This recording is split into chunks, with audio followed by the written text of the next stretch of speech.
This is fine. We're just here to talk about stuff. Okay. All right. So we're going live now. Hello, this is Warren Redlick. Hopefully you all can see me and this is going. I'll say it again. Hi, this is Warren Redlick. I'm here with Jason Torchinsky. Jason is the senior editor of Jalopnik, which is is or was, depending on your opinion, a great publication, a great website, great information about cars and other things. Jason is the author of Robot Take the Wheel: The Road to Autonomous Cars and the Lost Art of Driving, which is on Amazon. There is a link in the description below to his book on Amazon. So I would encourage people to take a look at that. Jason called me out recently in an article on Jalopnik, calling me an Elon Tesla stan, which I think means I'm an absurd Elon and or Tesla fanboy. And I am, of course, wearing my Elon Times shirt. Links to the t-shirts in the description below, of course. I am an unabashed, admitted Elon fan. So before we get started, I wanted to ask Jason to tell you all and myself a little bit more about himself. We have this great picture of you with Jay Leno. What's the story? What's your background, Jason? Well, I'm an automotive journalist right now. I'm someone who loves cars of all kinds. They can be electric or gas or steam or pedal or whatever. I love cars. I always have. I have a background in art and design, user interface design. I did for a while. I was in a webcasting company that I lost all my money in the first .com boom way back when. I've always tinkered and built things, and I did some art stuff, and I always loved writing, and I wrote for The Onion for a while. I've done all kinds of stuff, but now I write about cars, and I adore my job.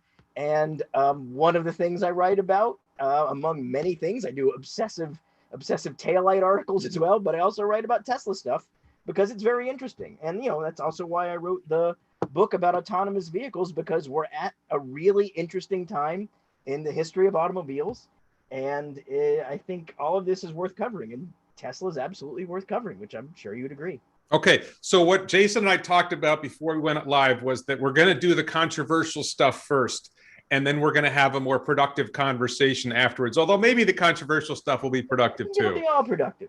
So in a recent article on Jalopnik, Jason said the headline was, "Listen to a committed Elon Tesla stan make baseless claims that other AV autonomous vehicle companies are cheating." Yeah. So that was a reference to me. I'm a committed Elon Tesla stan. We're going through bits of the article, but what is an Elon/Tesla stan? Well, it's just it's the slang term that's popped up for the people who are extremely in and involved and interested and engaged and love Tesla and larger scale, Elon Musk and all his endeavors. We've seen in the automotive industry, there's been brand loyalties since there have been cars, really. And you've always had camps that have formed. You've got the people who claim they'd rather push Chevys than drive Fords, or all kinds of, idiocy like that. There's like the kid peeing on the Ford logo, or the kid peeing on the Chevy logo on the sticker on the truck. Yeah. I mean, there's always been tribalism and brand loyalty and things like that in car stuff. I myself first really, my first passion with cars were old air-cooled Volkswagens. And I still have one, and that's a very tight fan base. There are people there who that's all they like, and it gets a little weird sometimes. But despite all that, I'm not sure I've ever really seen a fandom and a group mentality quite like what I'm seeing with regards to Tesla, and specifically, and Elon especially. Even your hardest core Ford v Chevy people, you don't have people screaming about how amazing Mary Barra is, or Jim Farley is, or following their every move. And they don't, when you say things bad about the cars or you make a criticism, the reaction is different. The reactions I get when we say something critical of Tesla is not the same as the reactions we get when we say something critical about other car makers, which we absolutely do. We talk about all of them. But the reactions we get from Tesla people are 100% different. And, even just as an example, just now before I went on, I've got these are all Twitter messages from someone who very much is interested in Tesla and is refuting all the points I made in the article I did about why I cover Tesla. This is a lot of typing. This person gives a damn a lot. That's great. And there's challenges to that as well. Okay, so let me be clear. I am an unabashed Elon Musk fan. I do not consider myself particularly a Tesla fan. I'm an Elon Musk fan. So, and the thing I would say that's distinctive, by the way, this shirt, Elon Time, is a reference to Elon's questionable grasp of the flow of time. Like right. he will say something's going to happen, and he's often aggressive with his timetables to be kind. Things don't always happen as quickly as he says. So Elon fans, right? I would say this. I absolutely unabashedly would say Elon Musk is a hero. He is someone I look up to. He is someone I idolize. And I think the best heroes have flaws. Well, they're humans. Wait, no, but the best hero characters have flaws. Galahad was a terrible hero character because he was not flawed, right? The best hero characters have flaws. So my question for someone who's critical of Elon fanness is, how could you possibly not be a fan of this guy? What does someone have to do to get you to say, wow, this guy is amazing? Look, he's achieved a hell of a lot. Absolutely. He's, he's extremely... Well, no, wait. Let me phrase it differently. Name someone who's done more. I don't care. That's not the point. That's not how heroes really work. It doesn't matter who's done more. We're not ranking human beings here. I am. Well, I am ranking him. He's number one. I'm not interested in doing that. No, look, he's done amazing things. And look, I'm not denying any of the things he's done. I think SpaceX, what they're doing is fantastic. I'm a huge fan. I think it's great. I think a lot of the things Tesla's done is great, but it's by no means perfect. But I think Elon has a lot of pretty severe flaws as well. I think a lot of the things the way he's reacted to things and some of the things he's said and how he approaches things, I have a lot of problems with a lot of those things. But it doesn't matter, really. In the end, I don't need Elon to be my buddy. I don't need to adore him. That's not where I am. He's fine. He's the richest man in the damn world. He's doing just fine. I think technically he's number 2 at the moment. Oh, okay. Well, I hope he's able to scrape by. He's doing fine. Whatever I feel about Elon does not matter one bit. Dude is doing fine. I don't have to love everything he does. Well, no, but when you call out somebody as an Elon Tesla stan, which is that a reference to like Afghanistan? No, it's like what's the stan? Internet slang. Standing someone is like internet slang for someone who's like a huge fan. Okay. Okay. But it comes off like a pejorative, like there's something wrong with supporting Elon Musk. There's nothing wrong with supporting Elon Musk or having heroes or think he's great. There's plenty of people I look up to. However, there is a point, and based on interactions I've had with people who are extremely into Elon Musk, there's a mentality that comes with it that feels, I'm not going to judge what anyone chooses to love ever, but I can judge how they go about it. And it feels like an unwillingness to accept criticism or you encounter a lot of people who criticism of Elon, of his works, is taken as a personal criticism of themselves. It is, people that I've interacted with seem to have difficulty separating themselves from the idea of Elon Musk and the endeavors that he undertakes. That feels problematic to me. Okay, so I don't think that describes me, just to be clear. I am a huge Elon Musk fan.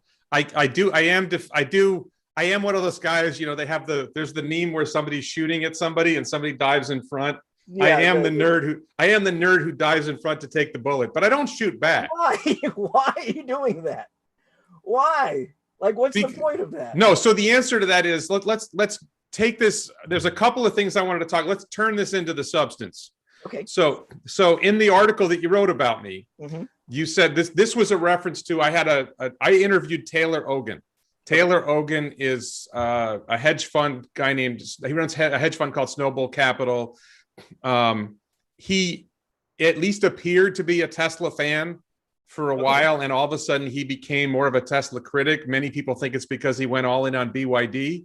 So BYD, he now sees as the company he supports. So he claims he still supports Tesla, but he says a lot of things that are negative about Tesla. And those of us who are in the faithful, I mean, I don't know if you know how far this goes. Are you aware of the Pope of Muscanity?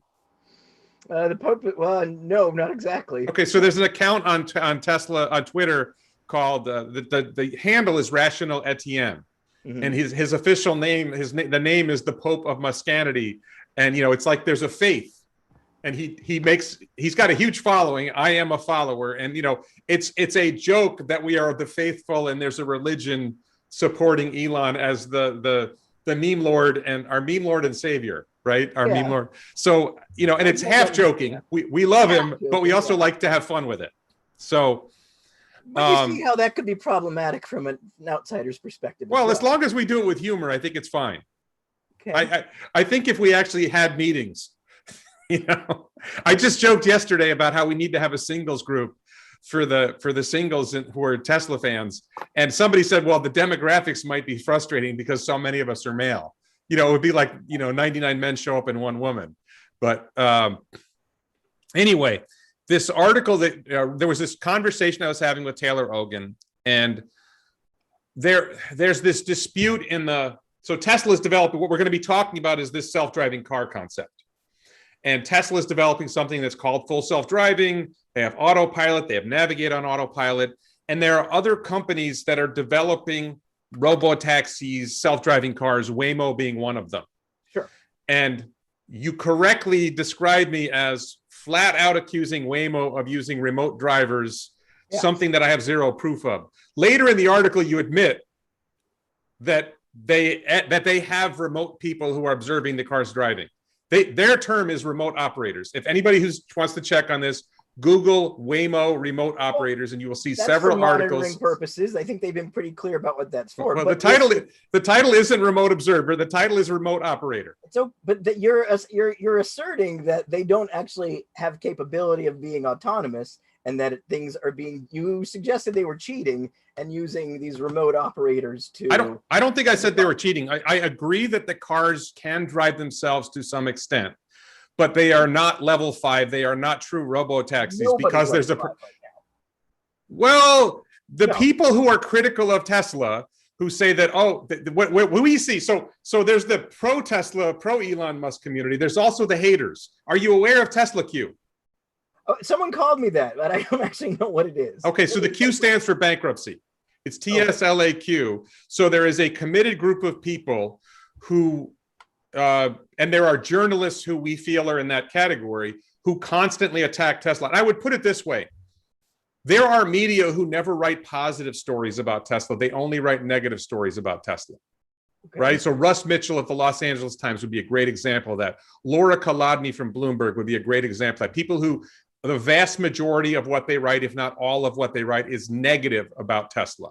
And they even extend it to doing negative things about the Boring Company, which really has fairly little to do with Tesla. Well, the Boring Company too. What's that? In full disclosure, I've written negative things about the Boring Company. Okay. Have you written anything positive about the Boring Company? I'm trying to think. I mean, when they were really early, I think I've said positive things about the actual boring methods and machines themselves that they use. The repurposing the remainder dirt into brick is interesting, but so far they have yet to produce anything compelling. The Las Vegas tunnel is not an interesting solution to anything. Well, how does it compare to the alternative project that was proposed? Which alternative project? I mean, because a bus line. You're aware there was a bidding war. There was a bidding competition for this project, right?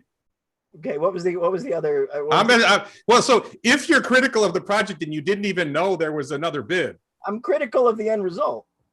But you don't know what the other bid was, so you're not really being fair. You're comparing it to an abstract concept. What were you comparing it to? The thing itself. As I'm comparing it to everything else you could use to move people around that 15-minute walk to get people around there. It's also too narrow to get emergency services in there, which is why they have it set up, I believe, as an Uber type system where you actually have to call instead of having stations. It's a weird thing to do, an on-call thing. There are stations.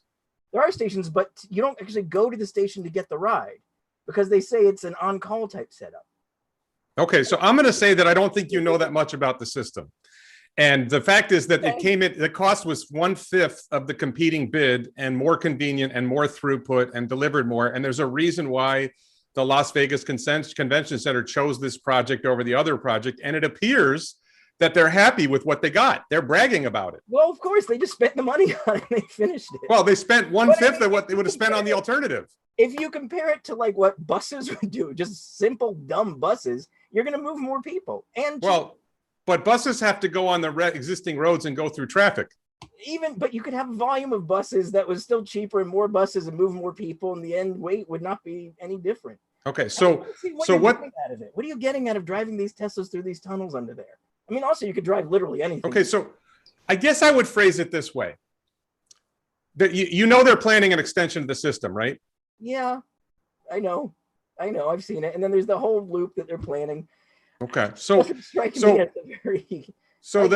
there was a meeting I watched where a city councilman or county commissioner or whatever was talking, and he said, look, my commute right now is 30 minutes. This is going to get my commute to 12 minutes. When can we make this happen? Do you think he was wrong? I have no idea if he's right or wrong, because the thing's not done yet. It's not. All right, so let's try this. Tell me something positive about Tesla. I think the packaging of the fundamental cars is fantastic. The actual design and layout of the cars is great. They're doing really good work with packaging. The underfloor battery thing that's now become standard. They were one of the first to really put that into real production. Packaging and design of the cars is great. I think the fundamental, the drivetrain and battery technology is also top notch. All of that's great. They've designed and have come up with some really excellent electric cars. They changed the whole landscape of electric vehicles. I mean, if we argue that the GM's EV1 kind of started the modern era, Tesla's really what made it all happen.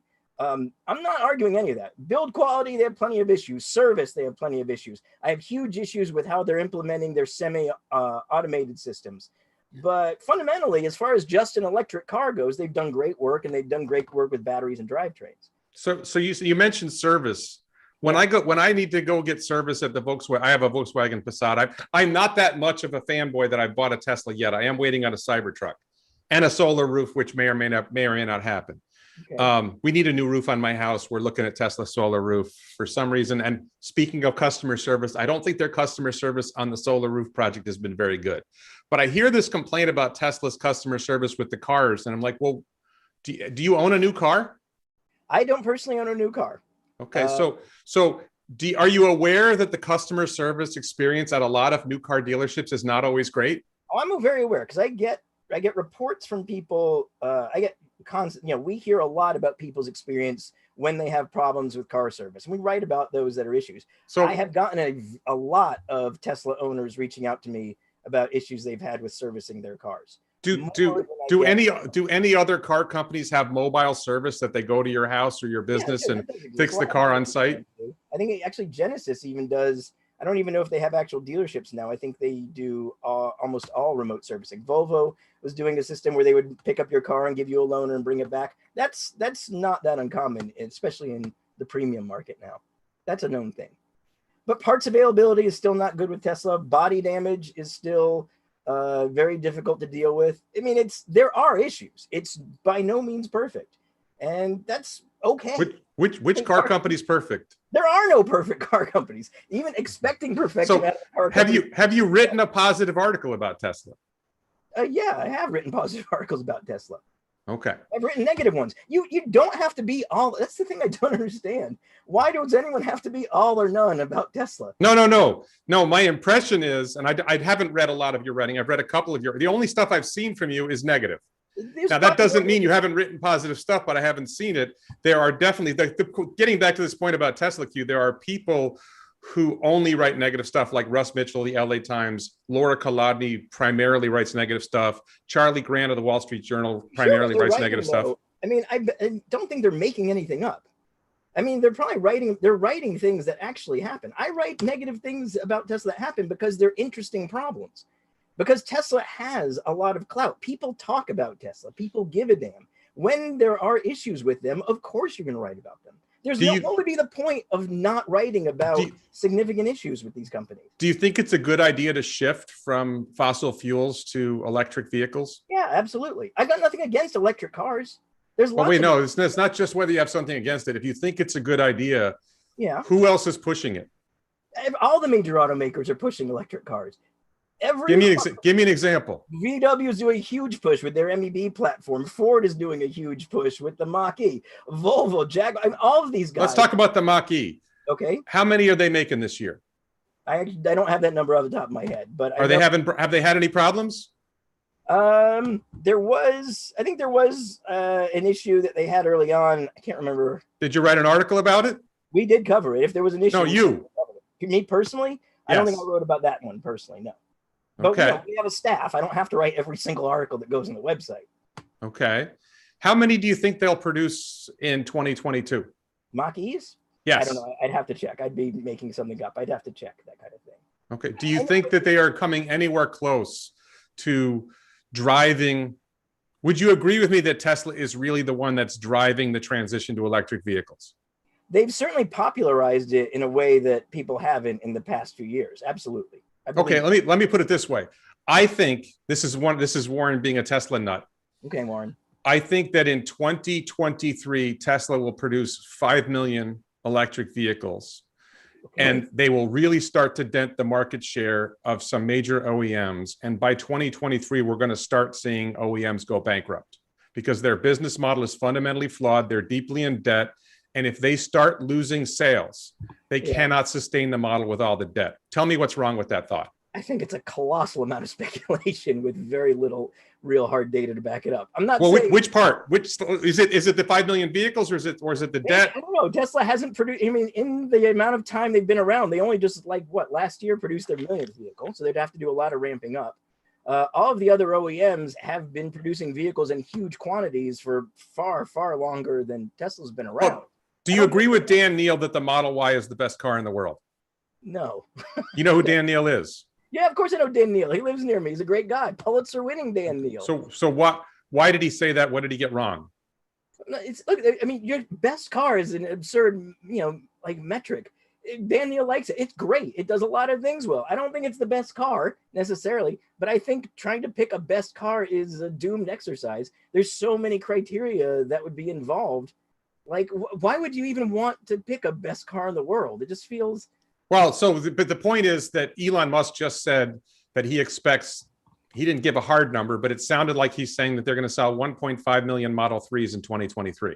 Model Ys in 2023. Yeah, I heard him say that. I don't feel like I can necessarily say I believe that or not. Well, would you agree that the SUV market that it's playing in is a large market? Yes, absolutely. It's a large market. Okay. And if they're able to produce that many vehicles, do you think they'll be able to sell them? Maybe. It depends what everybody else is producing. I mean, they're well, how do you think the Model Y compares with the Mach-E? I think they're both, honestly, Mach-E is a pretty good car. I mean, Ford did a good job of the design and packaging.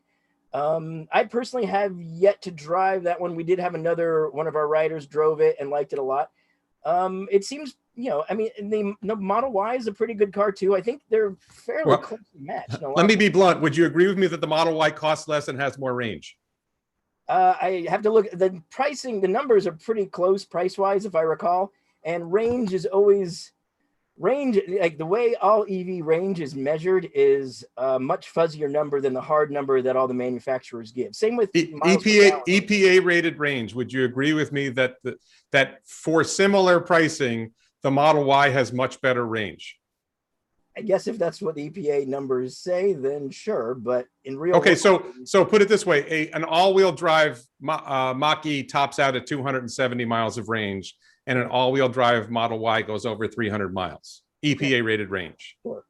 And the Model Y has better acceleration, right? I think it was probably a couple seconds more. But people don't buy cars for just numbers reasons. People buy cars for all kinds of irrational reasons. So I think, and I should say, and the Model Y is available with a third row, and it's apparently not that bad. I hate third rows, but it's apparently available with a third row that's not that better than I could imagine they could squeeze in there. I'm not telling anyone not to buy a Model Y. If you want a Model Y, buy a Model Y. Some people may prefer the... No, but the point is that if they're going to be able to sell them, the answer would be that somebody else is going to have to be making a better vehicle than the Model Y that would keep people from buying the Model Y, right? I mean, I feel that's an oversimplification of all of this. No, but somebody's making a purchasing decision, right? I need an SUV. I decided I want a car. I want an SUV because that's what a lot of people are buying, right? I got an SUV in the garage. My wife's car is an SUV. I'm a sedan guy, but my wife has an SUV. But somebody's about to make the... But somebody's about... What do you want? No, but this is an important point. You disputed my argument that Tesla's going to sell a lot of cars and it's going to cut into vehicle sales. It's one guy, he said they were probably going to do it. It was a wish. It was somebody said he'd like to do. maybe that'll come true. Maybe it won't. Well, I mean, but you know they're building 2 factories, right? yeah, I believe, sure, they're building 2 factories. Maybe they'll do this. I'm not saying they won't do it. I'm saying, like, why are we speculating on these things, like hard number things that have yet to happen yet? What are we getting out of this? Well, I mean, I think it's important to look forward to the future and see what's coming. We are looking forward to the future. Your concerns about, we're going to talk about level 2 driving systems. Yeah, that's my concern. What's coming in the future is, self-driving vehicles. That's a part of the story. But, if you listen to Elon, he actually claims the major advantage is manufacturing, that the way that they're making the vehicles is getting better and better, and they're able to produce more vehicles at lower cost with better performance and better customer experience. And ultimately, that's why Tesla is going to dominate the vehicle space. That they're going to sell more and more cars, and the OEMs are going to lose sales, and they're going to be in trouble. We'll have to see how there's so many factors involved in that prediction. I don't feel comfortable saying I absolutely agree with it or not, because I think it would be a gross oversimplification to say one way or the other at this point. There's so many different factors involved here. It's not that simple. None of this is that simple. And well, let me phrase it a different way. Would you be surprised if Tesla sold 5 million cars in 2023? 2023? I wouldn't be too surprised. I don't really think. I don't necessarily think I'd be surprised if they didn't either. There's a lot involved in getting up to those kinds of numbers. A lot of supply chain issues, not just building factories, but there's so many steps. Mm-hmm. And I also wouldn't be surprised if Ford ended up selling in a similar number of EVs, or Volkswagen or GM or anybody else who's big in this game. Well, everybody's going to be building a lot of EVs. Where are the other companies getting batteries from? Where are they getting batteries from? Yeah. I mean, there's all the different suppliers that everybody's pulling from. There's, Samsung. There's, I guess LG still makes some. There's a lot of companies doing it. It's primarily, in terms of Tesla, it's LG Chem, Panasonic, and CATL, plus Tesla's going to make their own batteries. Okay. Right. So, and there's a lot of rare earth metals and things that they need to get for those things. There's going to be competition for resources for those. It's complex. So who's best positioned to win that competition for resources? Honestly, I don't know. I mean, these other companies have been dealing with these kinds of resource issues for decades. They have a lot of experience. Tesla has a lot of clout in as well. I mean, I don't know that I can honestly say who I think is the best in position, and I don't think anyone can really say. Okay, so let's move on to level 2 systems, because that's what you wanted to talk about, and I'm really interested in this. You wrote an article.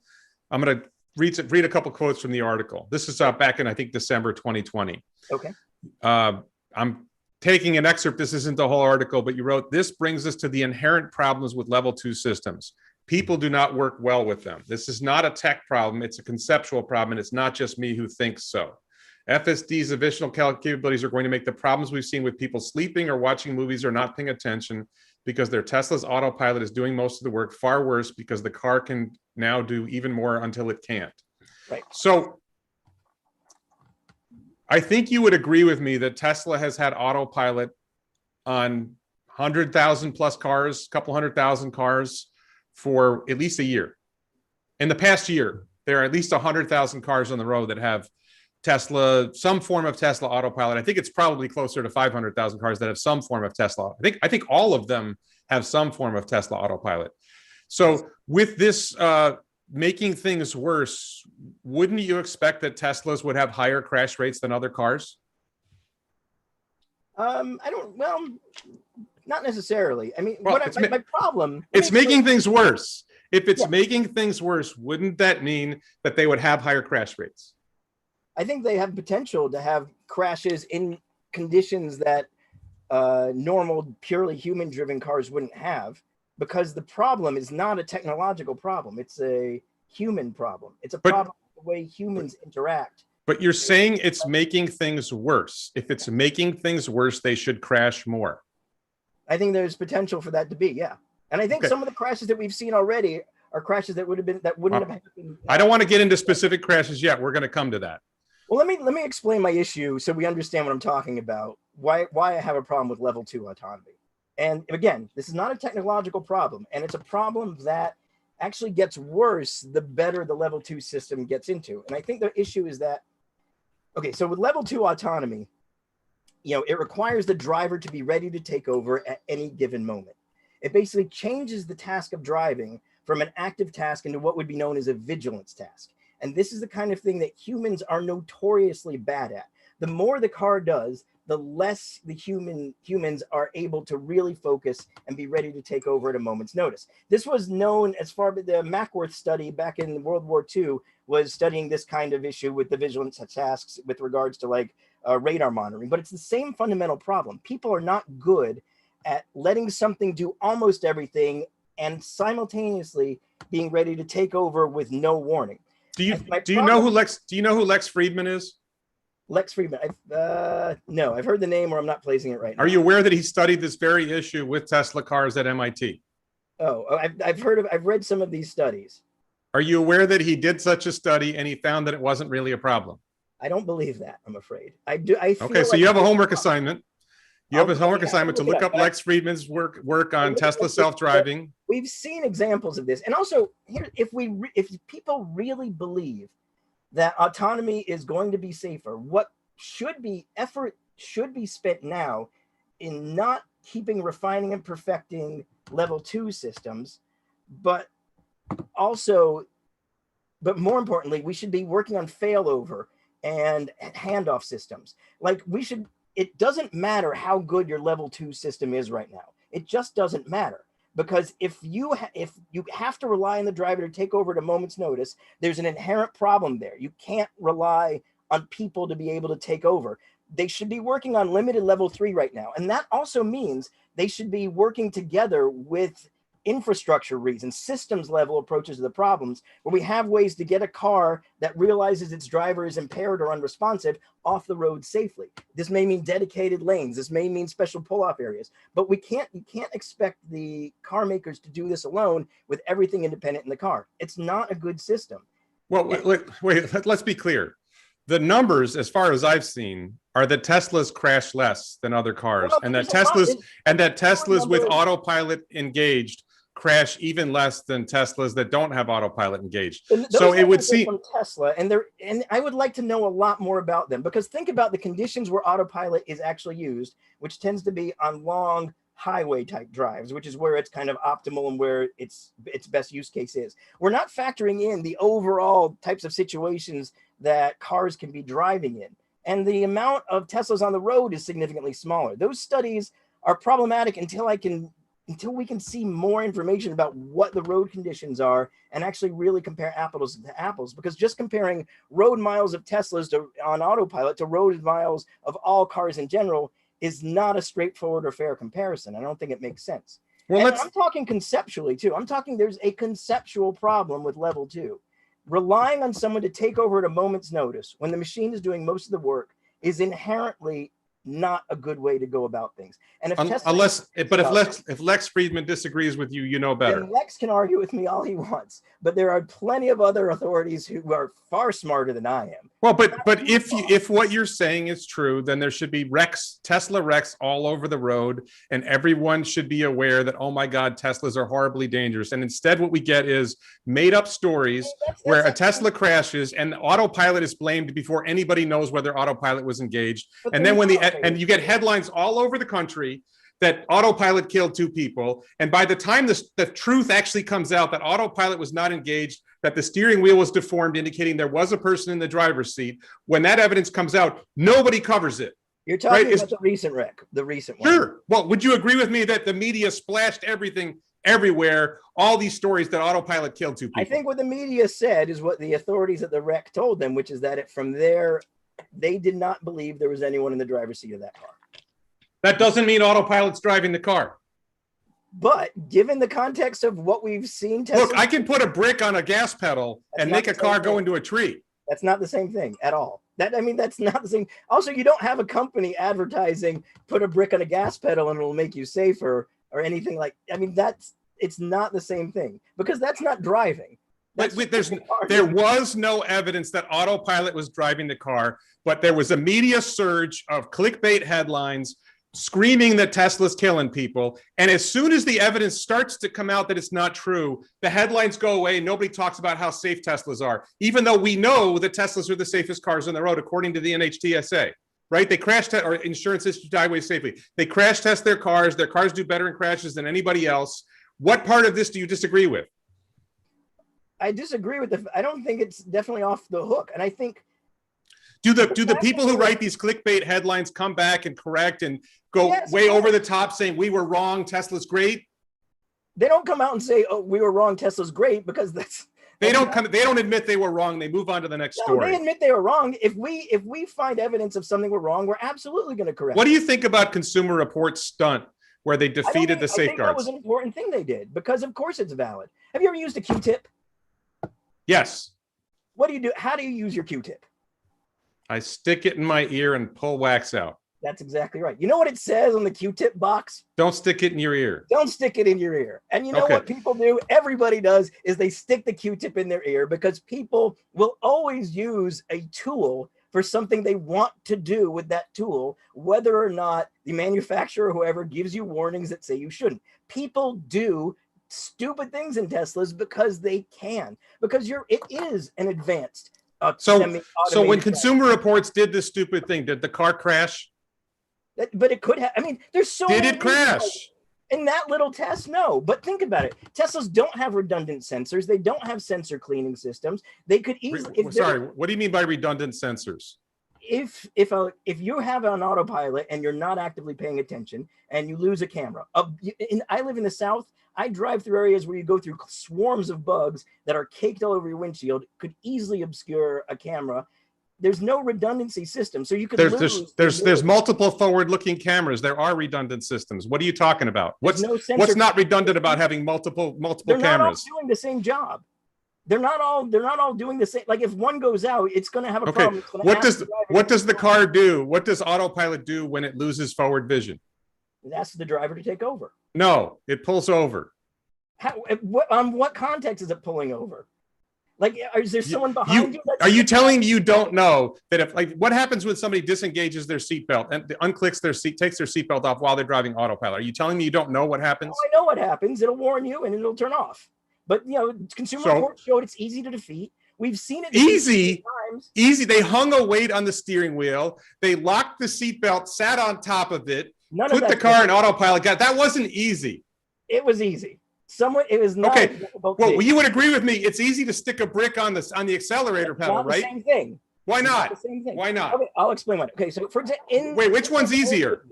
Which one's easier, putting a brick on the accelerator pedal or doing what Consumer Reports did? Honestly, what Consumer Reports did. I don't know if you've ever tried putting a brick on an accelerator pedal, but I have. The way those things are hung, it's actually really hard. Do you think it was irresponsible of Consumer Reports to train people how to defeat the safety systems on a Tesla?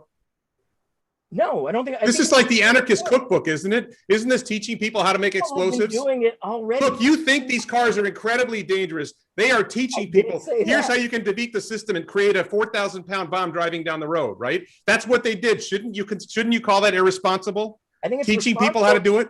It's responsible to show that it can be done because people already know how to do it. Well, now a lot more people know how to do it. It's already out there. There've been so many TikTok. If everybody already knows how to do it, what was the point of doing it? Because to show that it's possible, because people. But everybody already knows it's possible. So what was the point? You were saying it wasn't possible. They were Tesla people saying it's not possible to do it. It's valid and right to show that it is possible. It's a responsible thing to do. Okay. So here's the thing. They did that with a Tesla. Yes. Could they have done that with any other car?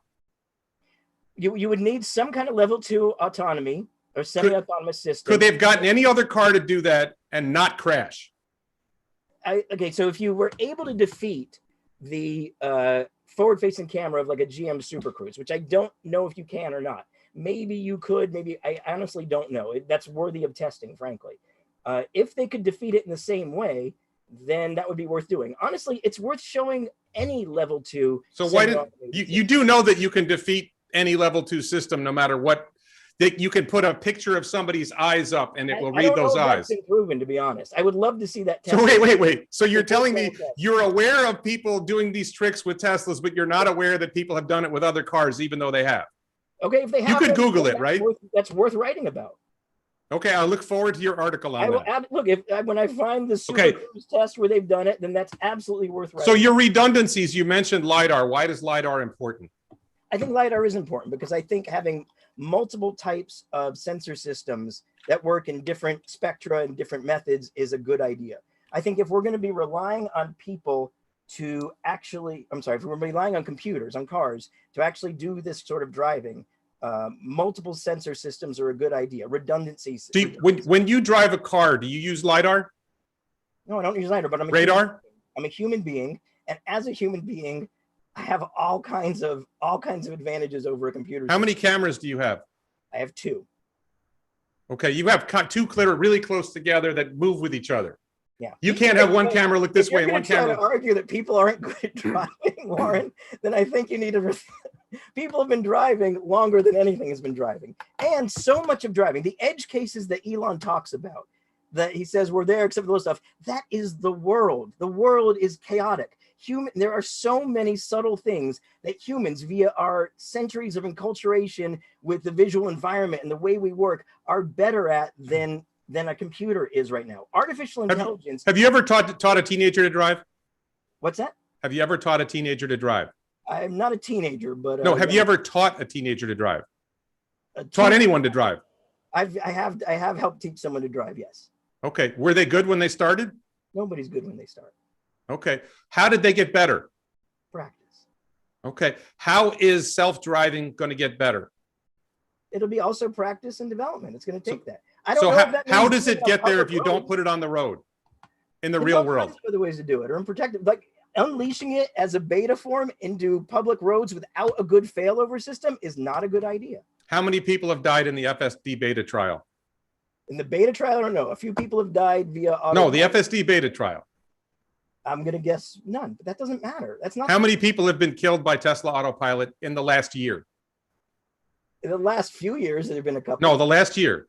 Warren, what is this going to? What's your point? There's more Teslas on the road now than there ever were before. There's human drivers kill people all the time. Yes, 30, 40,000 a year killed by human drivers. And we're still a lot better than anything that's out on the roads right now. And that's a fact. Okay, so let's go through this. The cars have 8 cameras. You and I have 2 that are tightly controlled. This is a different system, though. We process visual information so much differently than the computer. The computer is doing everything extremely differently. We are not analogous. The way humans. How does the Tesla computer work? They're processing it very differently. You've seen how the screens. How does it work? It's not the same as a human. I didn't ask you that. How does it work? Wait, okay, what would you like to know? Or is your goal here to try to suggest that I'm somehow ignorant of the in-depth way these things work, or do you actually want to know how these Tesla computers work? I think you might be ignorant. I'm trying to figure out whether you know. I do. I know. Okay, I'm trying to figure out. So they're using a camera-based system. They're visually identifying objects. They're looking for things like road lines. There's a mass of data that they have. They use GPS information as well. It's extremely complex. It's not okay. Trivial. So let me try to explain it the way I understand it. You tell me if you think I'm wrong. Okay. So the car's driving down the road. It's got I think 5 forward-facing cameras to an extent, 3 of them that are really more forward-facing and 2 of them that are more side-facing with some forward views. Okay. So a rear-facing camera, a couple other cameras that I think are side-facing, maybe side-rear-facing. Right. As the car is driving down the road, it receives input from 8 cameras. It receives some other inputs, but it's primarily 8 cameras. Yes. It was using radar. They pretty much stopped using radar now. So it's got 8 cameras coming in.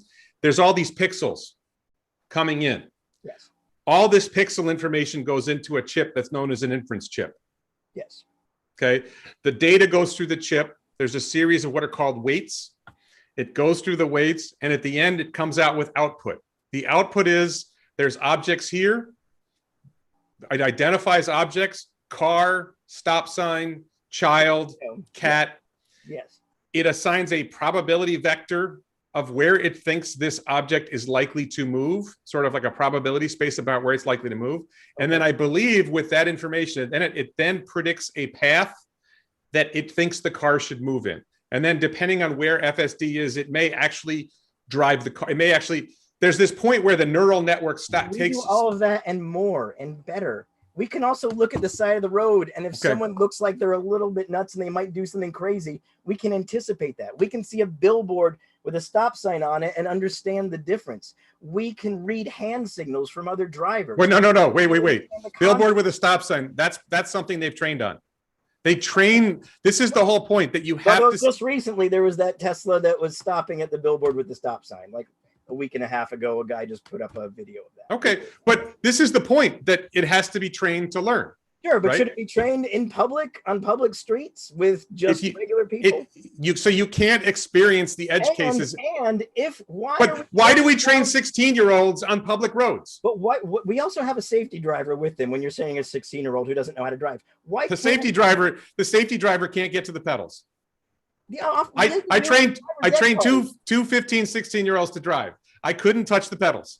In driver's ed cars, they have duplicate controls. Okay, but when I have two kids, well, you got to be ready. I don't have. You got to be ready. I can't hit the brake. I can't hit the gas. E-brake or something. Turn the key. And then you know what? When they turn old enough and they get a driver's license, they're still not that good. But people know how to drive. My kids are not level 5. Yeah, they are. Your kids are. They can't drive on an interstate highway. They're afraid to drive on an interstate. You know people who are afraid to drive on an interstate highway, right? What's that? You know people. There's some people who are afraid to drive on an interstate highway. Sure. There's some people that are afraid to drive in a place like Boston or Manhattan. Of course there are. Then they're not level 5. Level 5 is you can drive everywhere. Okay, sure. They're level 4. Okay, so and the cars don't drink. The cars don't get tired. The cars don't get distracted by the girl in a bikini. They also don't process information as well as a human does as far as this kind of thing goes. You know, the artificial intelligence, the artificial part is key. Like, you've seen I don't know if you noticed recently, there was a big study with AI where they trained an AI on how to recognize objects. And it was extremely good at visual recognition of objects. And then they put a Post-it note on like an apple and they said iPod, and the thing was immediately fooled into thinking it was an iPod. I remember when I was learning programming, the same lessons were given. And a computer is an idiot fundamentally. It's an extremely fast, extremely good at math, and it's very capable of a lot of things, but it's an idiot fundamentally.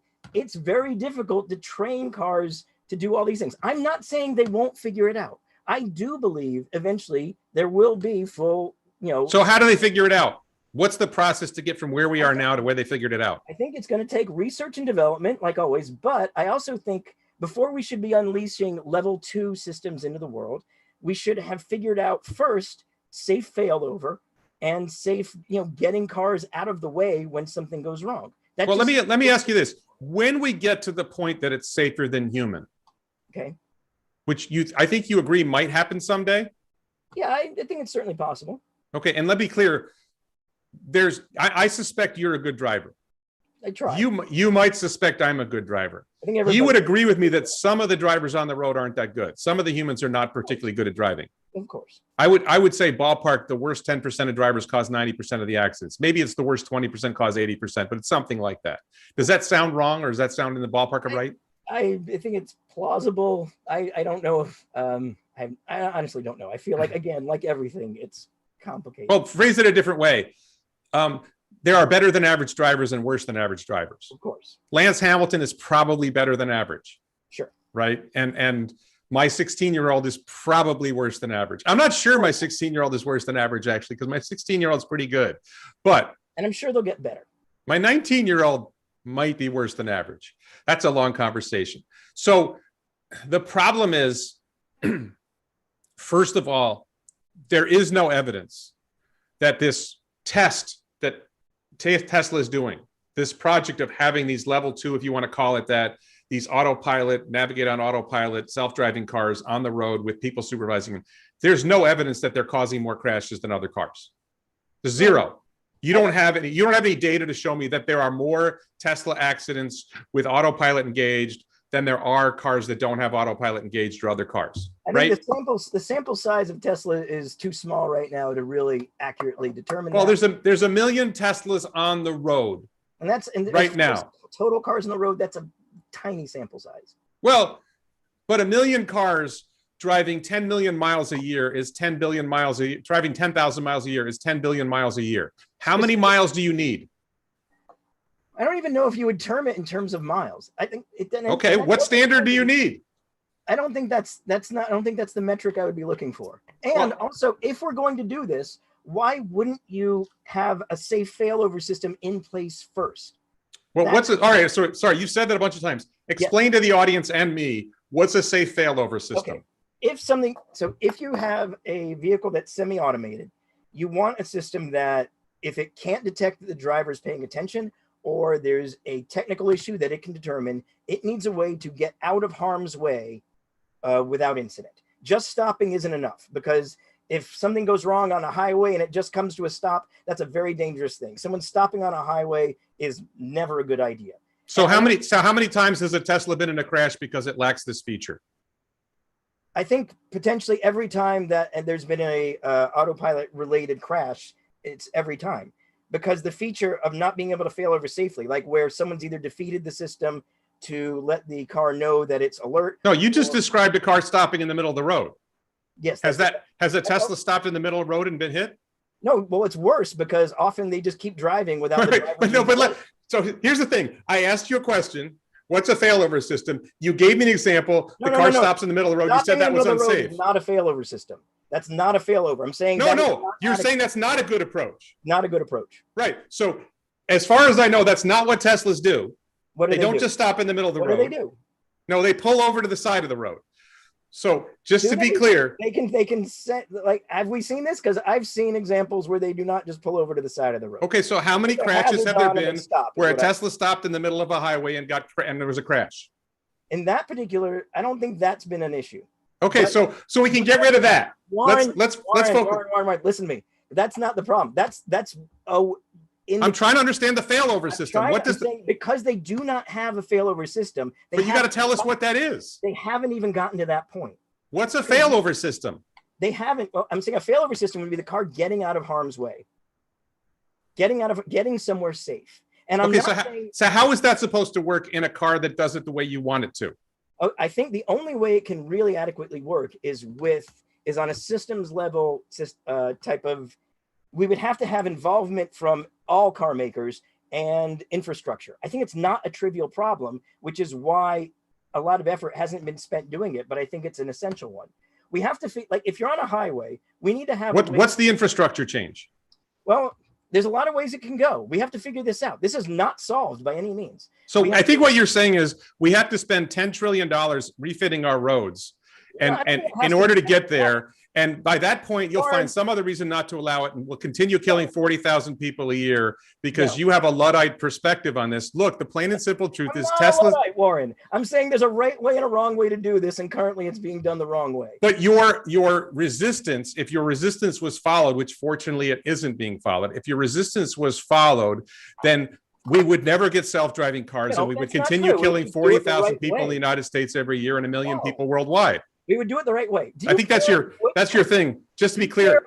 Warren, pause. Do you care which company actually gets to self-driving first? Does it matter to you at all? Well, it matters a little, but I want somebody to get there.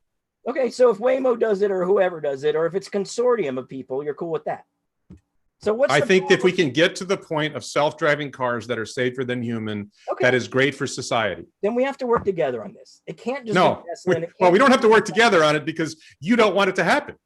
I'd never said that. Well, you tell me how we get there. I'm saying companies have to work together. No, you need a whole infrastructure thing, right? You need the government and society to spend $10 trillion completely revising our roads to get to something that you'll say is okay. You're not okay. You've made up a lot of things right there. I never said a number. I never said completely revising roads. We need a solution, a system. And it doesn't necessarily have to be that odious. It could be pretty simple. It could be mostly data driven. It couldn't quite, it could be robust car-to-car communication. How does this get the failover system to work? Well, okay, if we have a data-driven system, the cars are already connected to the internet. Anyway. Are you telling me that Tesla FSD Autopilot is not data-driven? But it's independent. It's just Tesla, and it's just independent to the car. I'm talking about a systems-level thing where everybody's working together, all these different companies and systems. Look, I'm sorry. You're using a lot of buzzwords. Systems level, data driven. Tell me how. I just want people to hear this quote because I accused you of this, and I want to be clear that you don't like people saying this. Okay. This is a paragraph you wrote. Tesla's FSD is dangerous, period, because it's a level 2 system that requires human vigilance, and at the same time does everything it can to convince the human that they do not need to be vigilant. Correct. It's inherently conceptually flawed, and every Tesla stan who's about to tell me how advanced the tech is and how good it is and how I'm the one who's murdering thousands of people. I just accused you of that, right? Yeah. Because I'm standing in the way of Elon's golden path can F right off. That's right. So let's be clear. This conversation was anticipated, I think, by both of us. So you said, does everything it can to convince the human they do not need to be vigilant. Yeah. Doesn't Tesla tell people they need to hold the wheel? Doesn't Tesla tell people they need to be ready? They do. And at the same time, on their own website, what is it when you say they're doing everything they can to convince the human they do not need to be vigilant? Yes. Wouldn't you say that that's over the top? It may be a little hyperbolic, but it's not wrong. Think about they do everything they can to convince the human they do not need to be vigilant. So when they tell the human you have to keep your hand on the wheel, they tell the human you have to put pressure on the wheel. They tell the human you need to be wearing your seatbelt. Yep. They alert the human if there's a problem. They do lots of things to try to keep the human vigilant. But you say they do everything they can to convince the human they do not need. It's exactly the opposite of that. Well, not exactly the opposite. For one thing, think about where your Q-tip goes, Warren.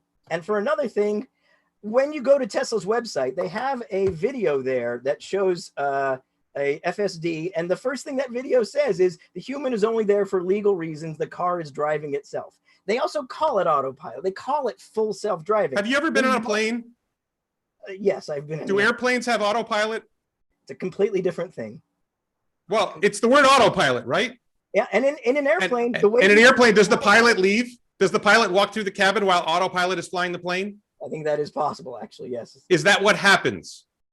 I think it has happened. The answer is no. The co-pilot, if you see the pilot walking around the plane, in the good old days when you and I were younger and pilots actually came and walked around the plane, there was a co-pilot who was controlling the plane when the pilot walked around. Yeah. Right? Autopilot means it can fly itself, but you still have to watch it. That's exactly how it works in airplanes. Why are you concerned about the term autopilot? What about the term full self-driving? What does that sound like? Full self-driving. I guess that means what? Partial. That is the hardware feature set you're paying for that someday will be unlocked and will allow the car to drive itself fully. That's another exciting thing too, the paying and then someday. But full self-driving sure sounds like full self-driving. And on the website, it repeatedly says full self-driving. People who aren't, and then it says, like you or I, it says full self-driving isn't available yet. You can buy it now, and when it becomes available, you'll be able to use it. You still need to be vigilant. You still need to pay attention. You still need to follow the instructions. And the tone is clear, and it's a little. The tone. The tone. Yes, it's very clear. People think there are autonomous vehicles on the road, largely because of Tesla. They believe. So wait. Are you saying that Tesla owners think that they don't need to pay attention? You think Tesla owners are getting the message? Speaking of your autopilot thing, pilots are trained. They are actually trained, and consumers are just regular people. Like, what, pilots are trained to do what? Fly a fucking plane. Okay, aren't humans trained to drive a car? Not in the same way. It's a very different thing. Okay, I'm confused now. I think you're saying we shouldn't let humans drive cars. No, I'm not saying that at all, Warren. Well, what are you saying? I'm not saying that. I'm saying there's a difference between comparing an average driver of a car with an airline pilot. Okay, I'm not sure what you're saying. I just want to be clear here, though. Here's the path that I see. Okay, yes. The path that I see is Tesla does what it's doing. It puts more and more cars on the road with the full self-driving chip in it with the software. When the car is driving itself, it drives the car. The human pays attention. I'm not going to say it never happens that a human doesn't pay attention. The benefit of a Tesla, if the human falls asleep, is the car doesn't crash. Not right away. The benefit of a Tesla, no, it pulls over because the person doesn't do it. The person isn't playing the consumer report. Let's be clear. The person who falls asleep at the wheel is not playing the consumer reports game, right? Of putting a weight on the wheel and buckling and sitting on top of the seatbelt. We've seen many videos of people sleeping at Teslas. I've written about it many times. I'm sure you have. Yes, because it's worth writing about. Have any of those vehicles crashed? Doesn't matter. They could crash. I didn't ask you. Okay, so this is my point. Here's the thing. In a regular car, if you fall asleep at the wheel, you crash almost immediately. And in a Tesla, you don't. Driving and potentially getting into a situation where all of a sudden the car needs to respond and you can't. And then you have a crash further down the road, possibly in a more congested area. It's still not good. There's no good way to defend that. So let's be clear. When a Tesla driver falls asleep, the car doesn't crash right away. Another car, when the other driver... crashes immediately. So people know not to do it. This is all part of the problem. Because you're saying people think it's okay to fall asleep at the wheel if it wasn't for Tesla telling them it's okay. People have, and the way they tell them is okay. Yes, there's warnings and things. So let me get back to this point. The way we get to a world of self-driving cars that save tens of thousands of lives in the United States and a million lives a year, and a million lives a year worldwide, is we do what Tesla's doing. We have these cars driving on the road. If the human is driving, the car is operating in what's called shadow mode. Are you familiar with shadow mode? I believe I understand what shadow mode is, yes. Okay, I'm going to explain it in case you don't, or in case the audience doesn't understand. Okay. The car continues to identify objects. It continues to predict paths. It predicts where the car will go. And if the driver, if anything diverges from what its predictions were, if it flickers, there's something called flicker. It identifies an object as, let's say, a stop sign, and then a second later it identifies it as a yield sign, and then it identifies it as a stop sign again. It recognizes that it got that identification wrong somehow. It sends that back up to Tesla. If it predicts a path wrong, it sends that back up to Tesla. And the computer at the home office, the training computer, takes all this data, queries the fleet to find similar circumstances, and sends new training out roughly once a week to improve the software. So that's if you're driving and it's monitoring the driving. It's what's called shadow mode. Yeah. If it's driving itself, there's an additional factor, which is what's known as an intervention. If the car does something that the driver thinks is wrong, the driver grabs the wheel, hits the brake, hits the gas, does something to intervene or disengage autopilot. And that's another thing that it can learn from. Right. Okay. And the only way, in my opinion, the only way you're going to get there is to continue to do this as long as you're something you could do safely, which we have seen with Tesla from the beginning, not without exception, but compared to human drivers, they are safer than human drivers. The system that they're using, the system that on the numbers, the system that they're using, autopilot, navigate on autopilot, full self-driving beta with a human monitoring, has fewer crashes per million miles, or however you want to calculate it, than human drivers overall. And you're achieving the learning. Those are what's that? Those numbers, you're still dealing with different types of driving situations. It's not a direct comparison. Can I ask you a question? Why haven't regulators stopped this? Good Are question. They stupid? I don't know. Are they biased? Did Elon buy him off? Does he have great lobbying and he's got Joe Biden in his pocket? Is that what's going on? Joe Biden, who did a Chevy commercial during his campaign, is that what's going on? I wish I knew. I honestly don't know, but I am wondering about that. It's the same thing I wondered when they did. Is it possible you're wrong? It's possible, but it's still a good question. Why isn't it? Why aren't we looking? So I'm telling you why you're wrong. I'm telling you why you're wrong, and you reject it. The reason you're wrong is because the Teslas that are driven, that are self-driving, that have a human watching, the humans are sufficiently vigilant. I'm not saying they're as vigilant as you would like them to be. I am saying they are sufficiently vigilant. Are they working for Tesla, or are they just general Tesla owners? Just general Tesla owners. They are sufficiently vigilant. How do you know they're sufficiently vigilant? No, I'm getting there. They are sufficiently vigilant that Teslas in self-driving mode, in autopilot, have a lower crash rate than other cars. I don't know that you can actually say that 100%, because I think types of miles being. This is where I'm saying I think you're wrong, and your best answer to me is, well, I'm not sure you can say that. You can't tell me I'm wrong. I'm not here. I don't have the data. I haven't actually seen what kind of driving, what kind of roads. But don't you think the NTSB and the NHTSA do have the data? I think they're looking into it now. Well, this has been going on for a while. They investigate every Tesla accident. They just recently announced that they actually are starting to look into this in real detail. I don't know why they haven't before, because I think they should have. And everything you've said they're doing is fine, but why couldn't that be done with a system that actually Suppose I'm correct. Failover? Suppose I'm correct, and that Tesla's driving in self-driving mode, level 2, free 4, whatever you want to call it, but with a human supervising, perhaps not as vigilant as you'd like, but to some degree vigilant, supervising the car. Yeah. Suppose I'm correct. Okay. And they are actually safer than the average human driver. Okay. And doing it this way helps the cars learn and get better, helps the software learn and get better. Isn't that a good strategy? What kind of setup is that? Suppose you're correct. Suppose I'm correct about the specific point that the crash rate is lower for a Tesla self-driving with a human supervising than with average human drivers. But the suppose you're correct part negates everything else that you said afterwards. What would be the point of saying no if I'm supposing you're correct? That's the part I can't get past because I don't necessarily believe that's true. I agree you don't believe it's true yet. I'm saying there's no good evidence. And why wouldn't you have a decent failover system in place and then still do everything you want? Why do we let 16-year-olds drive? Anyway. Why do we let 16-year-olds drive? Because it's fantastic. We know they're more dangerous than full-grown adults, right? Yeah, but we're humans, and that's what we are humans. That's what we have to work with, and that's all we've had to work with. So we let them drive because that's the process, by the way things work. People get killed in almost everything we do. We know that's how it is. That's what we've had. We want to make it better. So we're working on systems like this. Wait. Let me see if I got this straight. We let 16-year-olds drive because people get killed and that's the way it is. Oh, that's not why. It's because that's all we had. That's all we had up until this point. We're trying to look at something new. We let 16-year-olds drive because we're humans, and that's how you get people driving and how we've gotten people driving. Well, why don't we stop 16-year-olds from driving? It's too dangerous. Maybe we should create new infrastructure and set up. We have driver's ed programs. We have all kinds of infrastructure. We have. Well, we don't have a fail out. What is it called? A fail out? Failover. We don't have failover systems for 16-year-olds. It's called driver's ed. We do driver's ed. We have all kinds of systems. Driver's ed is not a failover system. Driver's ed isn't in the car when the other people going in there.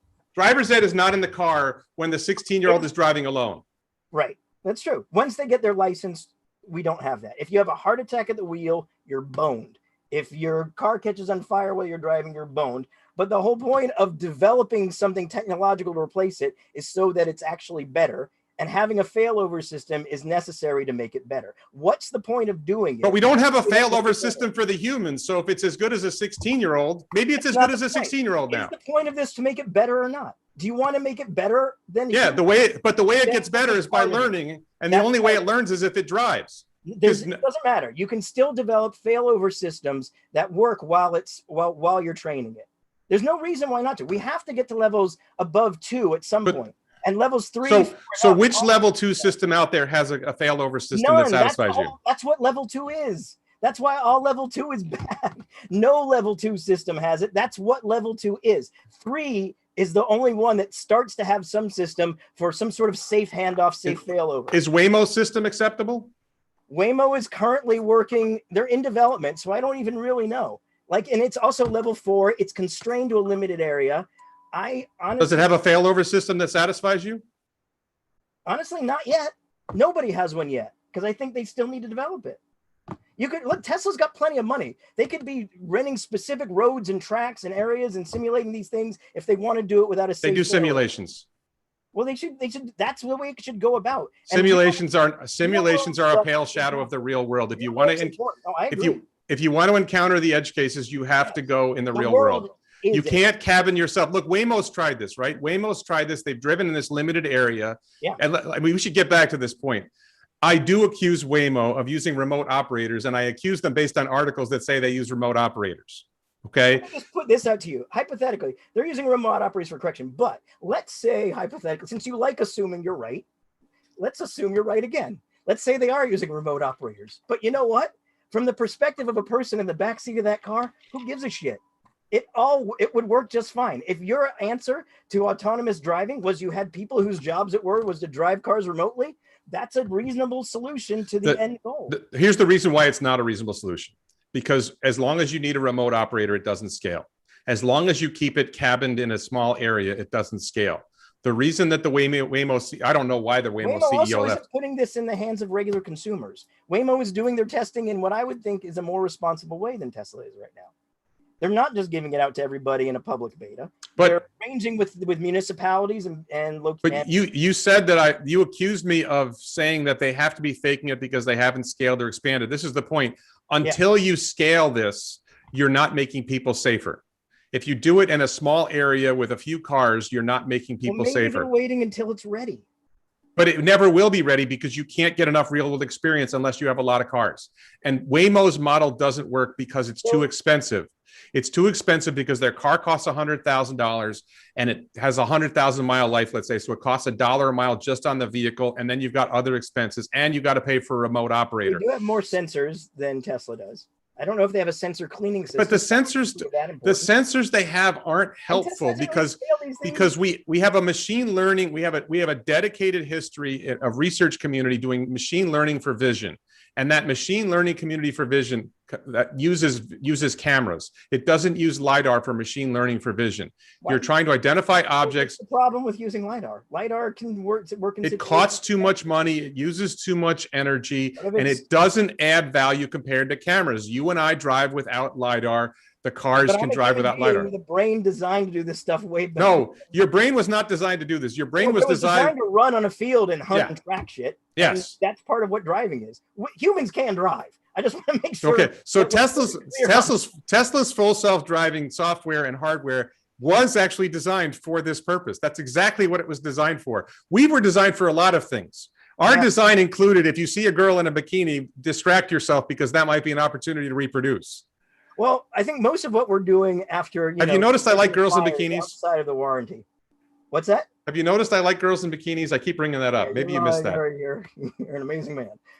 But I think, like the world though, we're still very good at driving considering what we are. We've done a very good job of it. I'm not saying we can't be improved or that there won't be a technological solution that one day does improve it.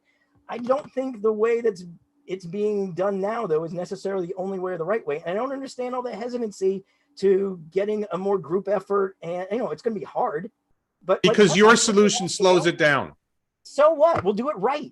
Because exactly what I accuse you of, because people die while we're waiting and we never get there because in level 2 system cars, too. Like, that's not an Give me an answer.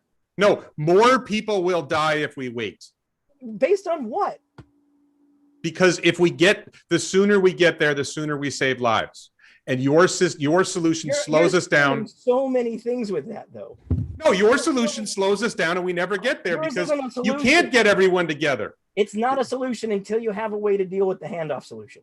Until you have a way to deal with safe handoff. Okay, I am telling you, as far as I know, Tesla has a safe handoff solution. There's a driver in the driver's seat. The driver is advised to be vigilant. Then if there's a problem, crashes still happen. Give me an example of a crash that happened that's the fault of Autopilot in the last year. Why are you qualifying it within the last year? Because it's new and better. You want to rely on something that happened in 2017? 2019, 2020. There's been them. And well, 2020. There's parts of 2020 that are within the past year. Give me an example of an accident that happened within the past 12 months that was caused by Autopilot. There was one. You want me to? I can Google one now, I guess. Like what? Okay, not one that some journalist who hates Tesla made up. One that actually was caused by Autopilot. None of all these criticisms are about a vendetta. I don't give a shit. I don't hate Tesla or love Tesla. I'm going to report on them as I would report on any technological development in the realm of do you think that the crash in Texas was caused by Autopilot? What I do know is that when they found it and what the authorities have said is that there was no one in the driver's seat. Did you notice I asked you a direct question and you didn't answer it?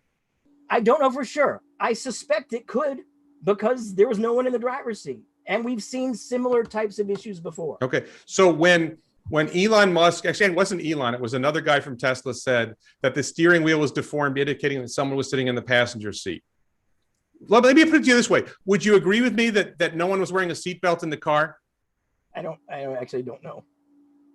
Okay. Were they wearing a seatbelt? I don't know. Would you agree with me that you have to try? You have to do something special. If you believe that this is true, you have to do something special to get Autopilot to drive without. It's not going to happen by accident. You have to latch the seatbelt and then sit on top of it. I think you have to go through multiple steps to fool it. But I think So wouldn't you say that if somebody did that the human caused the accident? The human is a cause, but the system itself is part of the cause. The system itself that even allows it to happen, and the so if I steer my car into a tree, if I deliberately drive my car into a tree, it's partly the car's fault. Well, in a human-driven car, there's no response, and so if you drive, like if I drive my car into a tree, I drive my 1980 Chevy Chevette with no ADAS systems in it You're into a tree. Is the car at fault? At no point has Chevrolet ever said that a Chevette is inherently safer or does any sort of driver assist. It has power steering. It doesn't matter. I don't remember if it had power steering. They've never. It had power brakes and power steering. They probably had hydraulic brakes, but it had shitty brakes and shitty steering. has never suggested that the car does any degree of assist in the driving. It's never been suggested that a Chevette will do anything to help you in the task of driving. Tesla makes that claim. Did Tesla suggest that people buckle the seatbelt and sit on top of it and hang a weight on the steering wheel in order to get Tesla has suggested that their cars have something called full self-driving, and they have suggested that somebody is in their car for just legal reasons only, and that the car is driving itself. Have they taught people how to defeat the safety measures? It doesn't matter. No, it does matter. Have they taught people how to defeat the safety measures? No, it doesn't matter. Again, why doesn't that matter? Because I'm going back to the Q-tip issue. Look, Chevrolet didn't tell me don't steer into a tree. Yeah. Right? Chevy, that's not in the owner's manual. Don't drive into a tree. So it's Chevy's fault. He told me the car would drive. I got in the car. I put the gas. I hit the gas. I steered into a tree. They didn't tell me not to hit a tree. Chevy has never said that the car will help you not drive into trees. They've never said in the Chevette. They didn't say it wouldn't drive. They didn't say it would drive into a tree if I pointed at a tree. Advertising has never said this can drive on its own in any way.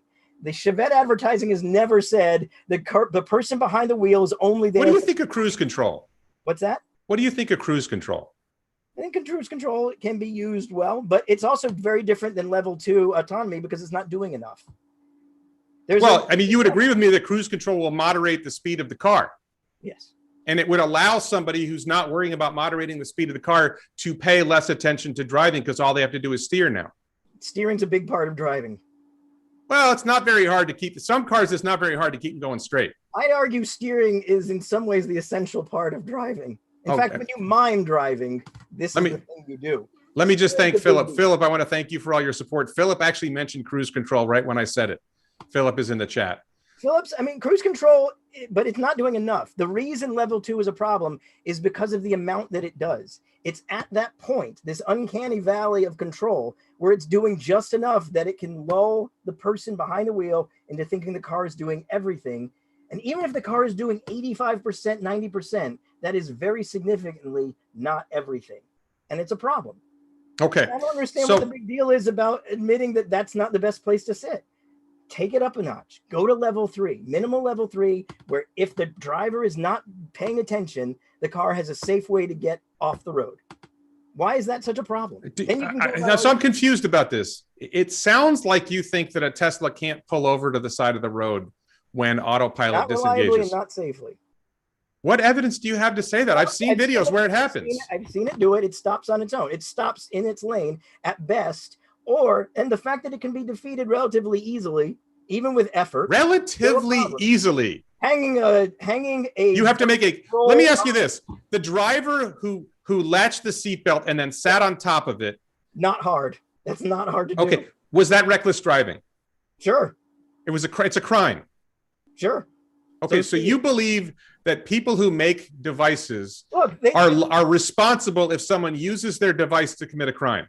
Partially. It can be, especially when the marketing for that device is at best confusing. So if some guy takes a baseball bat and hits his wife in the head with it, if the bat was sold as the Wife Basher 2100, then hell yeah. And if you're selling a car that has a full self-driving feature, then yes. So if somebody sells a combat knife, a K-bar, somebody sells a K-bar knife. If the K-bar sells a knife, somebody buys a K-bar knife and stabs someone with it, it's K-bar's fault. I'm not saying it's all K-bar's fault. You're saying it's partly K-bar's fault. Well, you are. It depends. Like if someone reads a Jalopnik article, if someone sees the Consumer Reports story, someone sees the Consumer. Someone sees. Stab a friend with. I'm going to turn this on you. Someone sees the Consumer Reports story and they learn how to defeat their Tesla safety mechanisms, and they go and do it and they crash. Yes. Consumer Reports is partly responsible because they trained them how to do it. No, Consumer Reports expose what people were already doing.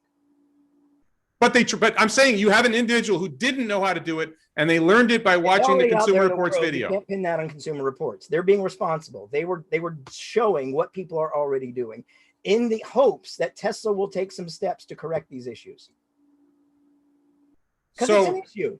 So Consumer Reports does a video where they hit somebody over the head with a baseball bat, and somebody says, hey, that's a great idea, and they hit somebody over the head with a baseball bat. Consumer Reports isn't responsible for suggesting you can hit somebody over the head with a baseball bat. If the baseball bat was advertised as with having a head-hitting feature, and if there are already TikTok videos of people whacking each other on the head with baseball bats, then no.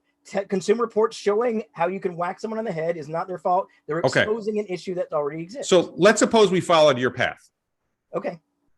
We're going to get to self-driving cars. Yes. How long is it going to take? You know, I can't even estimate how long it's going to take on your path. I don't know exactly, because I think there's the edge cases that we're talking about are not trivial. I think it can happen. I think actually the thing we'll get to closer is we'll end up with some sort of hybrid system that's maybe closer to a level 4, where we'll have autonomous roads that are set up to be safe, usable, autonomous road areas. I don't think level 5. Who's going to build that road? What's that? Who's going to build one of those roads? They can be modifications of roads that we already have. I don't. Who's going to do it? I think. Give me an example of somebody who's getting anywhere close to doing this. How much do we care about it? The answer. See, this is the thing. This is why I'm an Elon Musk fan. Okay, Elon's actually doing it.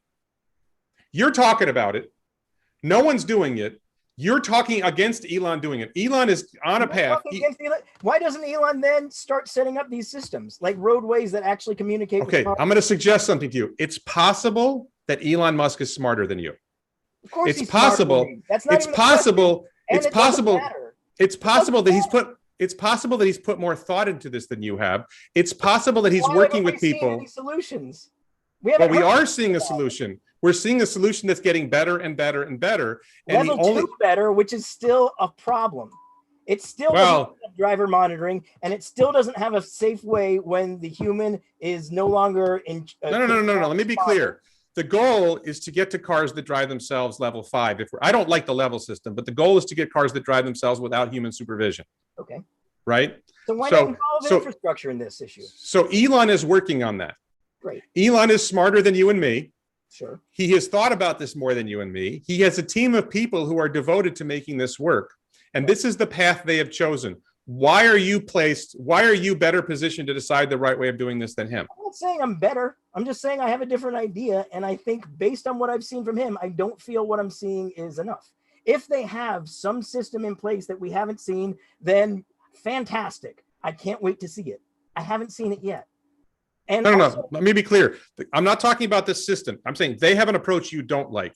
You have an approach you think is better. Yes. Their approach is happening. And I believe, and you can disagree with me, I believe they're going to have a car that is capable of driving itself with no supervision, either the end of this year or sometime next year. That is not going to happen. Okay. So, all right. So let's be clear. You are saying that it's not going to happen. Let's say by the end of 2022. The end of this year, no. I think we're by the end of 2022. No, I think we're minimum for full level 5, no human interaction at all. I think realistically we're, 5 years minimum, 10 more likely. So what is it about Tesla's full self-driving system that you think is inadequate? Why do you think it can't get there? It needs to identify objects. It needs to predict paths. It needs to choose a path for it to follow.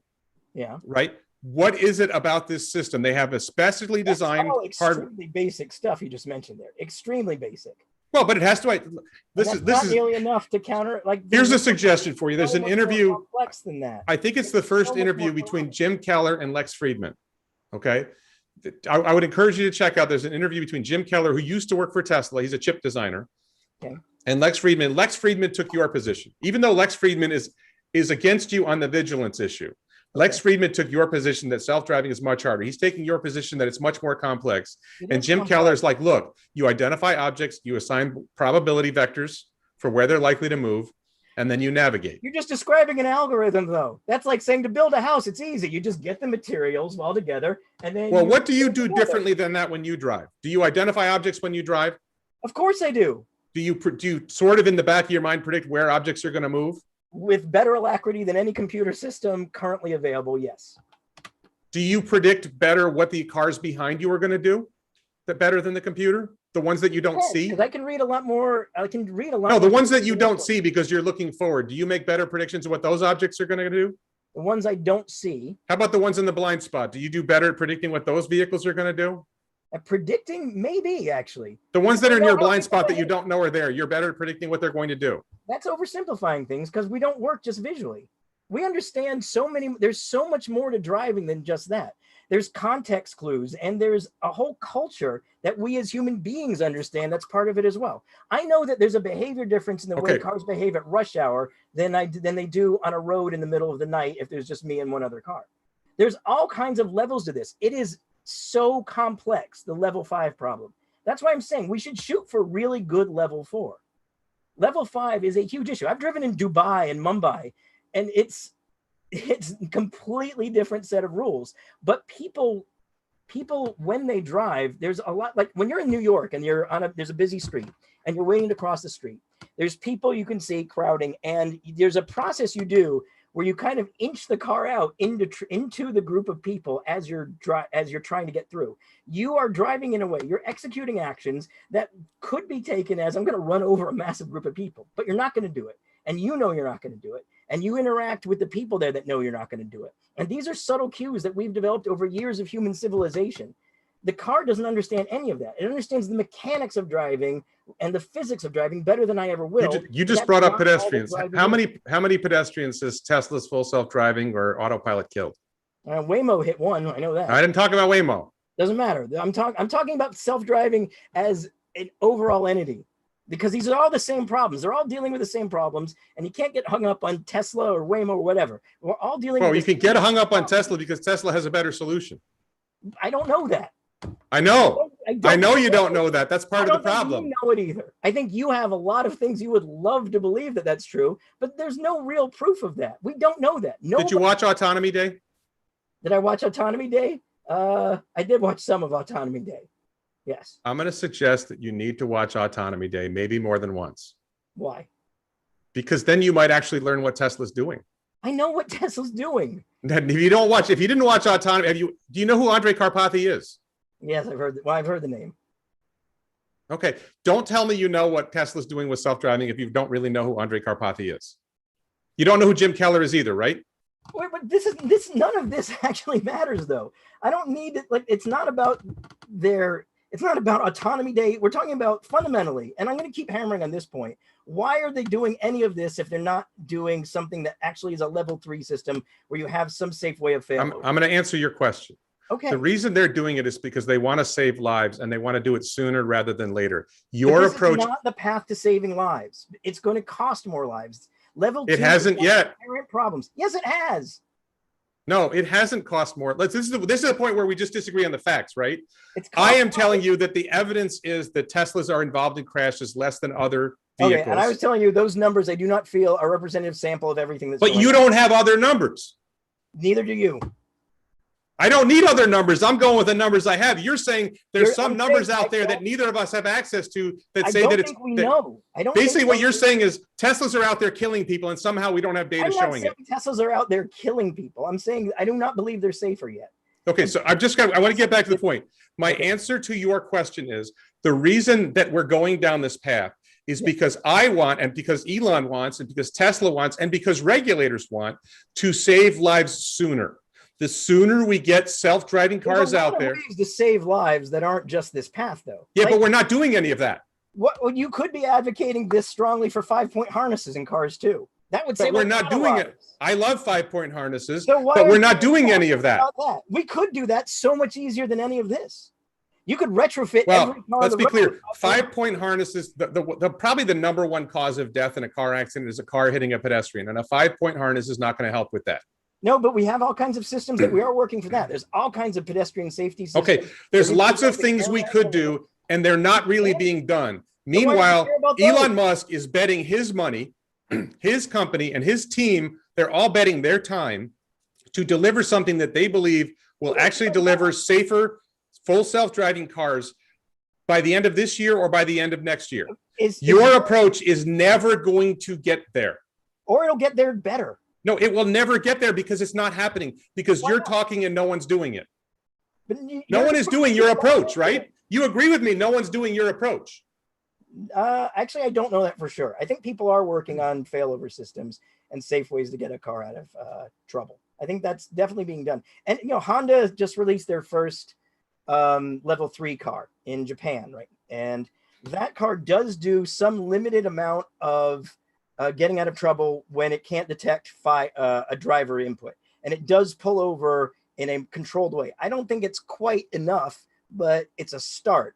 And I think it works in a specific roads that they may have in Japan, but I don't necessarily know it would work everywhere. Okay. But there are people trying these things. It's not just Tesla. We've gone for an hour and a half. I think we're probably beating beaten the horse a few times. I don't think we're going to make progress. I'm just going to suggest this to you. Okay. You are a journalist. You have very strong opinions about self-driving cars. That's true. I am telling you my opinion. I think you would probably agree that I'm passionate and I'm an Elon nut, but you would probably agree that at least I've thought about this a lot. I do believe you've thought about it a lot. But okay, so I'm going to suggest to you method of you have a very specific angle on this. So I'm going to suggest to you that you should really watch Autonomy Day maybe twice. You should you should find out who Andrej Karpathy is and watch him speak. There are videos of Andrej Karpathy speaking, talking about what they're doing. If you are going to be an outspoken critic of self-driving cars, an outspoken proponent of self-driving cars should be done a different way, I think you should learn what the leaders in this space are doing. And Tesla put it out there on Autonomy Day for you to watch if you so choose. Andrej Karpathy has put it out there at least once. There was actually a recent conversation, which I have a video about it, but there's he spoke on the Robot Brain podcast, where it's a podcast. I don't think you can see him. I made a video about it where I explain it. And I'm going to ask you to give me my homework in a minute. Okay. Okay. So my homework suggests for you, you can feel free to disregard it. But my homework suggests for you is you really should watch Autonomy Day. It's long, but it's worth watching. You really should look up Andrej Karpathy. He's in Autonomy Day, but he has other things. The Robot Brain podcast is a great example of it. It just happened like a few weeks ago. I have a video about it. I'm going to ask you now, what should I do to learn more about your position? What should I read? I mean, I know you have your book, but aside from your book, are there videos I should watch? Are there articles I should read on the internet that explain with experts? Look into the vigilance problem more. Look into the okay, that's another one for you. You need to look up Lex Friedman and vigilance, because I am telling you, Lex Friedman addressed that. You are incorrect, according to an MIT professor who is an expert in this field. All right. Well, there are a number of professors who are experts in their field as well. But Lex did it with Teslas. Fine. Lex did it with Teslas. The problem's the problem. There's Dr. Missy Cummings at Duke University, I think, is worth listening. No, but this is that the one where they did 3 cars? She's done a lot of research on this stuff, and especially there was one that they did with 3 Tesla cars, 3 Model 3s, and it was a very, very limited data set. I saw that one. I saw that Missy Cummings one. It was they used 3 cars. It was a very, very short experiment. It was a lot bigger than that one thing. Okay, well, that's the one I saw where she did something with Tesla. So if you have something that you think is a really good explanation of why this is wrong, and if you can find some data that shows me that Tesla's Michael Clayman, UNC highway safety guy. If you can find some data that shows that Teslas with auto, because you would have to believe this, okay? You would have to believe with all these Teslas running around there on autopilot, you would have to believe they're crashing more than regular cars that are similar situated. A fraction of 1% of the cars on the road. That's an oversimplification. You have to understand that. They're a tiny fraction. Like they're still ballpark at 10 billion miles a year driven. There's not good evidence yet. Maybe there will be one day. There's not good evidence yet that they're safer than human drivers. I think your homework might be just to let that. I'm not saying they have. I think they are safer. All I'm saying is if they're as safe, it's good enough. But I'm saying you seem to think they are more dangerous than human drivers. Systems are inherently a problem. Yes. No, we're not talking about level 2 system. We're talking about Tesla's autopilot, Tesla's full self-driving. You seem to believe that this is more dangerous than human drivers. So I'm asking you to find me autopilot. This is homework. This is homework I'm giving you. You're free to disregard it. I'm asking you to get me evidence that Teslas are in more crashes per mile, per 100,000 miles, however you want to measure it. Homework assignment. What's that? It's not a real thing. you look, it's level 2 systems of all kinds. My issues with Tesla are that it's a level 2 system, which I feel is an inherent problem, and the way the system is understood by general people, and the way it's portrayed, and the way it's I know Tesla doesn't strictly advertise, but the way it's marketed and named and the popular culture idea of it is a problem, because it suggests the system does much more than it does, and that leads to problems. That's my fundamental point. Okay, so I'm going to ask you this. Are you going to watch Autonomy Day? Yeah, sure, I'll watch Autonomy Day. Are you going to look up Andrej Karpathy and read and watch something? Okay. And I'll be embarrassed because I may have seen something. So if you think of something you think I should read, or some video you think I should watch, please message it to me. You have my email address. Send me something you think I should. You could give me my homework by email later. I don't know. Cast is a good cast. You should listen to that. I think they have some good things that they're doing there. You know, any of the scientists I mentioned before, go back and read the original Mackworth vigilance problem thing, because it's actually pretty fascinating. And there's all kinds of. I read the Lex Friedman study, which references the vigilance problem. Read something else. Read 2 things. Read something that isn't saying that Tesla's the absolute best. Make it hurt a little bit. Try to think of things where Elon's ideas maybe aren't the only ones out there. That's my homework. Maybe just do that, and I'd be happy. All right. We're sure someone else's name too. Jason, I'm going to let you go, and I'm going to keep talking to my audience a little bit. So you're free to go. And okay, don't say anything too terrible about me. No. I want to say this before you go. I really appreciate you coming on. We are, I think it was in good spirits and a good faith argument, and I appreciate you coming on and doing this. There's a lot of people who can't do what you just did. There's a lot of people, but I'm just saying there's a lot of people who can engage in this kind of conversation, and I give you credit for being willing to engage in the conversation. I'm sure I'm not the only one, for what it's worth. No, I'm just saying a lot of people don't, and I give you credit for that. Okay, I appreciate that. All right. Thanks for having me. It was fun. Thank you. Bye-bye. So to the audience, thank you very much for watching. If you haven't watched Autonomy Day, just go on YouTube, search for Autonomy Day. If you haven't seen the Robot Brain podcast bit, I have a video where I talk about the Robot Brain podcast and Andrej Karpathy explaining what they're doing. I think most of you who are watching probably agree with me that his approach doesn't make sense, that maybe he genuinely believes it, but there's no way to get to self-driving cars saving lives if you have some vague idea that we need to do something different and you don't have an actual solution. What I love about Elon Musk, what I love about Tesla, I'm on Elon time here, right? What I love about what they're doing is they're doing something. They're not just sitting on their asses saying we should try this. They're not just talking out whatever. They're actually making an effort to get there. They're doing something that works. And I believe, and there are Tesla fans who think it's not working that great. Okay. And I'm not saying it's perfect. I'm not saying it's there yet. I think they're making progress. I think we're going to see version 9 soon. Version 9 is going to be an upgrade to the way the system works with 4D and everything else. I think that's going to jump things forward quite a bit. And we're going to get to a world where there are much fewer deaths. I don't know how many people know this. There's a girl that I know very loosely who danced with my daughter in middle school. I think it was in middle school. And that girl was run over by a car and killed within the last 6 months. Horrible. I want that to stop. The guy you just saw is spending his time fighting against Tesla, trying to stop that from happening.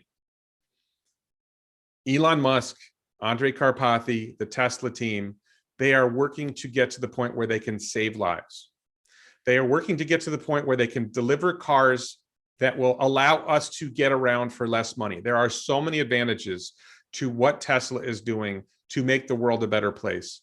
And unfortunately, there are a lot of people who are doing everything they can to stand in the way of progress, screaming stop. So I think it's really important that Tesla continue what it's doing. I hope you feel that way.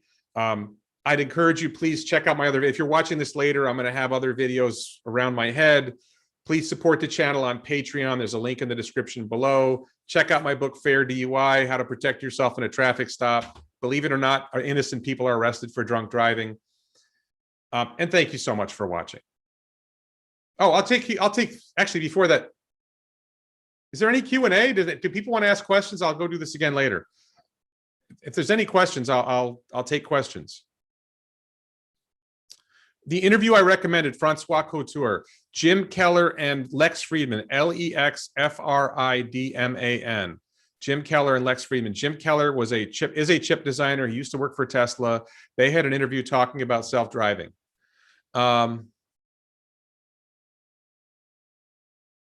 See if there's other questions. The horse is dead. Yes. All right. So I'm going to say, excellent discussion. If I'm crossing the street as a pedestrian, if a fleet of autopilots or fleet of human drivers, I trust Autopilot first. I will tell you, I don't think I've seen an incident where Autopilot killed a human, or killed a pedestrian. I haven't seen it. I should have asked you guys if you had questions before he got off the call. All right. So again, check out my other videos. Oh, it happens. Hey, Warren, did you say cleaning wouldn't be useful cameras? Why? I'm not saying cleaning wouldn't be useful for cameras. I think it may not be necessary. I think they are working on solutions to the cameras, so the cleaning is not necessary. As far as I can tell, it's not really a big deal. Lex Friedman is trying to pass the Turing test, maybe. Do you think our guest would be well served by reading up on falsifiability by Karl Popper? Yeah, I probably could have phrased it in that way. I do that a lot in some conversations with people. How would you know if you were wrong? Yeah, it's Fridman, Lex Friedman. His interview with Jim Keller. He's got more than one, but it's the first interview with Jim Keller where they really got in depth on this. So 2 million in 2022, but how many with the Model 2? Okay, so first of all, there is no Model 2. Second of all, the future vehicle will not be produced in 2022. It will start being produced maybe in 2023. So in 2023, I think we're going to see 5 million vehicles, including the start of the compact robotaxi. Yeah, Matt Senkow, it's funny that, Tesla provides this statistical data, and the best he can do is say, I don't trust Tesla's data. Well, where's your data? Well, there isn't enough data. It's a terrible argument, if you ask me,